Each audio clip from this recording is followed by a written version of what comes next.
and welcome back to DayBreak once again. Now we have our guest this morning. Yes. We'll be talking about something interesting, basically. A cafe called Fingertalk opens the door for deaf people. Located in Pamulang, Tangerang, it claimed as the first of its kind in the Southeast Asia that hires people with hearing impairment.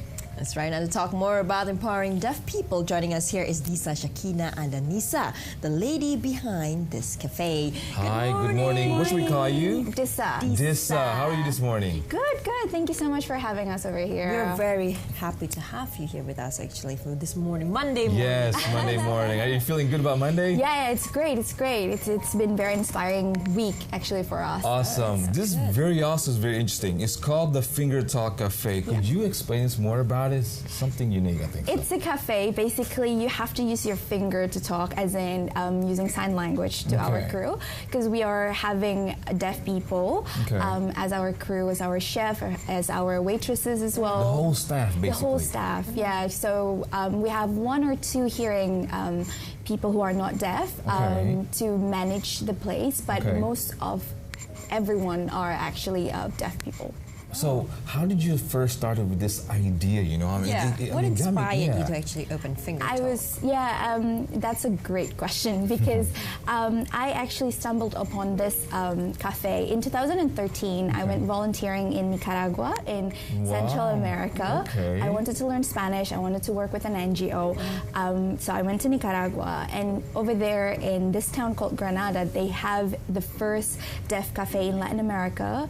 It's called Café de las Sonrisas, and I saw the concept. I visited the cafe, and it was such a great idea. I thought food brings people together. True, we love food, and food really love food. Right, especially Indonesians. And I see how, you know, Latin Americans, they're very friendly, and that concept is very similar with us here in Indonesia. So I think that's a great idea. I can bring it to my home country. So that idea you brought over here to Indonesia, and how did you start making it here in Indonesia? It must be really hard for you, right?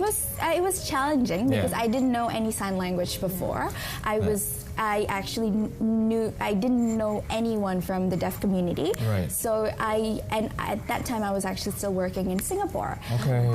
But I want to start in Indonesia because I see there's so many deaf friends of mine, deaf people around my area who couldn't find jobs. So I looked around, I asked people how can I get connected to deaf people, and also how I can learn sign language. So I was actually learning sign language in Singapore, but connecting with deaf community here in Indonesia. That's what interesting, you know, learning sign language, learning different language, or, you know, English or Spanish. It's already hard enough. It's already hard enough. Yeah. But learning sign language. Now, and also, we're talking about sign language. There are many different types of sign language in different countries. Yeah, sign language is not universal. We do have international sign language, and I'm still learning as well. I mean, I'm a hearing person, so I learned about this from my deaf friends as well. They told me that there are different sign language around the world. In Indonesia, we have Bisindo, which is Bahasa Isyarat Indonesia. In America, we have American Sign Language. Even in UK, they have British Sign Language. So basically, they're all different. They're all different. And in Indonesia, you have different sign language in Jakarta, Bali, Yogyakarta. Really? Every region, they have their own local dialect. So it's incorporated into the language as well. And how did you manage to recruit these people actually to be working in your cafe? Yeah, it's quite interesting because at the beginning I didn't know anyone, so I asked for the help from the deaf community itself. I got to know this lady. Her name is Miss Pat. She's also my Indonesian Bisindo teacher, the sign language, Indonesian sign language teacher.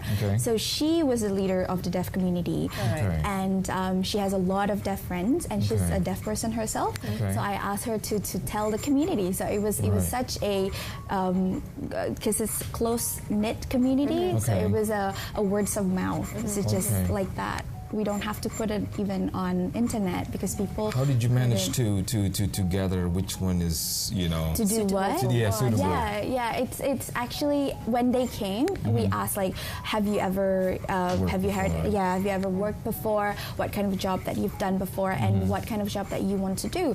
Some had experience working in a hotel, working in a restaurant before, so we can actually put her with the positioning.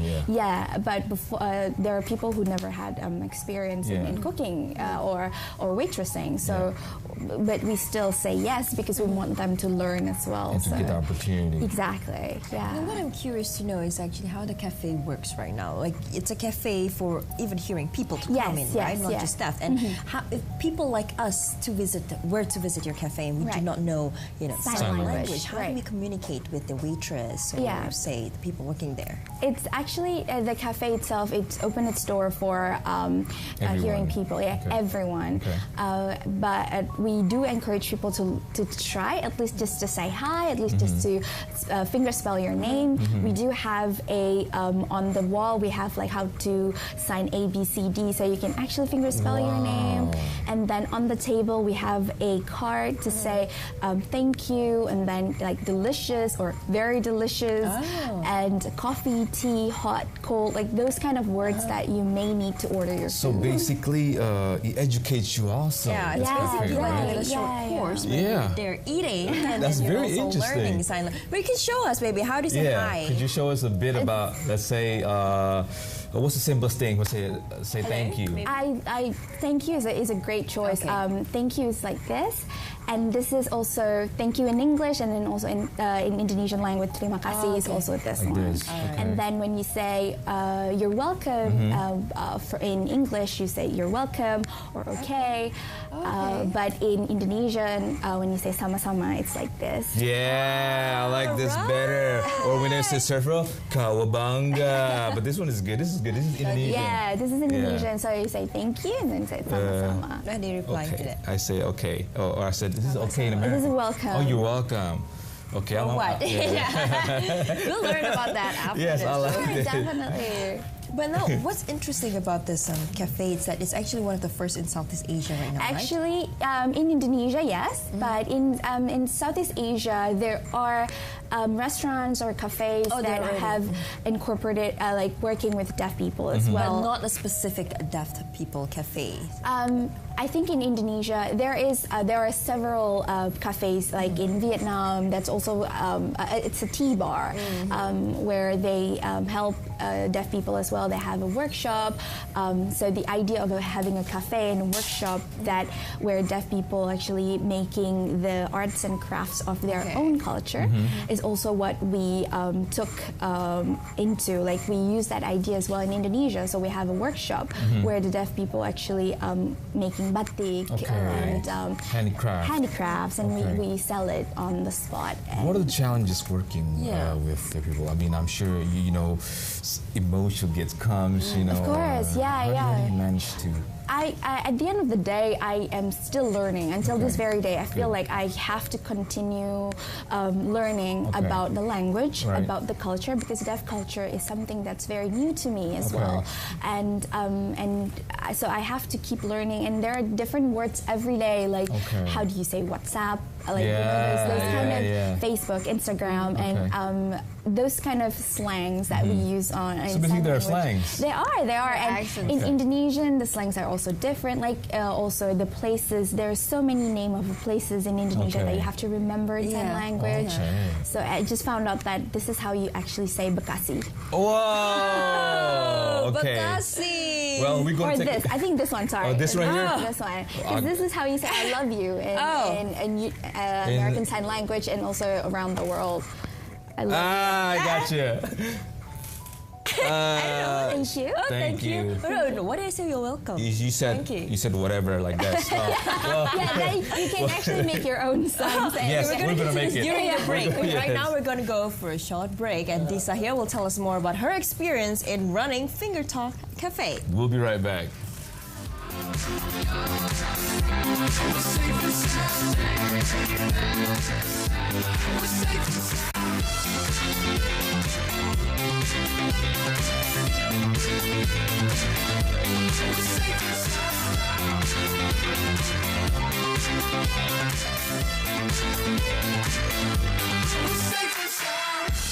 Show you love in a tidal wave of mystery. You'll still be standing.